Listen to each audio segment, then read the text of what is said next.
mengembalikan marwah penjaga konstitusi.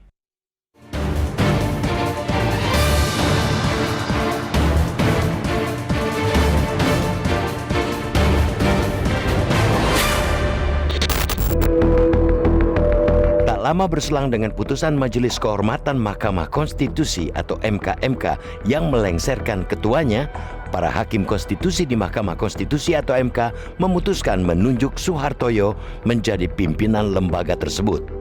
Penunjukan Soehartojo sebagai ketua MK merupakan tindak lanjut putusan MK-MK yang menyatakan Anwar Usman melakukan pelanggaran berat beberapa hari sebelumnya. Sebagaimana diketahui, Anwar Usman terbukti melanggar kode etik ketika menangani uji materi gugatan batas usia calon presiden atau capres dan calon wakil presiden atau cawapres dalam putusan yang menguntungkan Gibran Rakabuming Raka yang juga merupakan keponakannya. Menurut Wakil Ketua MK Saldi Isra, sosok Soehartojo ditunjuk menjadi Ketua MK untuk periode 2023-2028 setelah 6 hakim konstitusi lain sepakat memilihnya melalui mekanisme rapat permusyawaratan hakim atau RPH. Rencananya, Soehartojo yang ketika dipilih menjadi hakim MK menuai kontroversi karena ditentang Komisi Yudisial atau KY dilantik Senin 13 November 2023. Soehartojo pun usai terpilih menjadi ketua MK berjanji bakal memperbaiki kinerja MK yang saat ini bisa dibilang terpuruk usai keluarnya putusan kontroversial itu. Soehartojo juga meminta agar publik terus mengkritik apabila ada pelanggaran atau hal yang tidak baik dilakukan MK. Kita tentu menginginkan pernyataan Soehartojo tersebut bukan hanya sekedar gimmick atau lip service seperti kebanyakan politisi yang berkampanye jelang penyelenggaraan pemilu.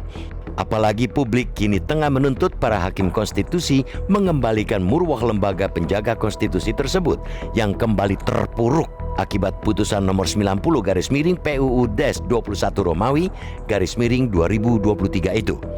Belum lagi negara ini dalam waktu dekat menggelar perhelatan pemilu 2024 yang tentu bakal membutuhkan lembaga peradilan yang tidak berpihak dan bebas kepentingan. Publik pun juga sadar bahwa jatuh bangunnya lembaga penjaga konstitusi ini bukan hanya bertumpu pada sosok ketua dan wakil ketua semata.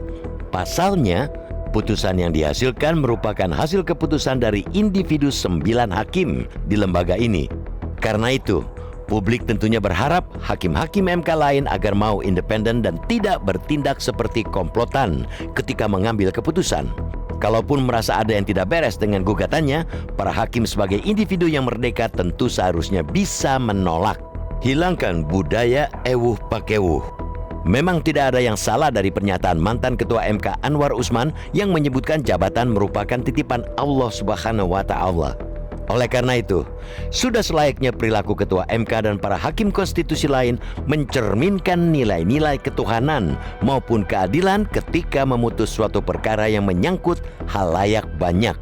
Bukan hanya sekedar menguntungkan segelintir elit, apalagi anak dari saudara ipar mereka.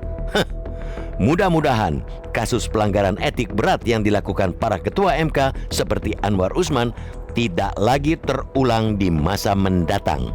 Untuk mewujudkannya, buka terus ruang kepada eksternal untuk mengawasi lembaga ini.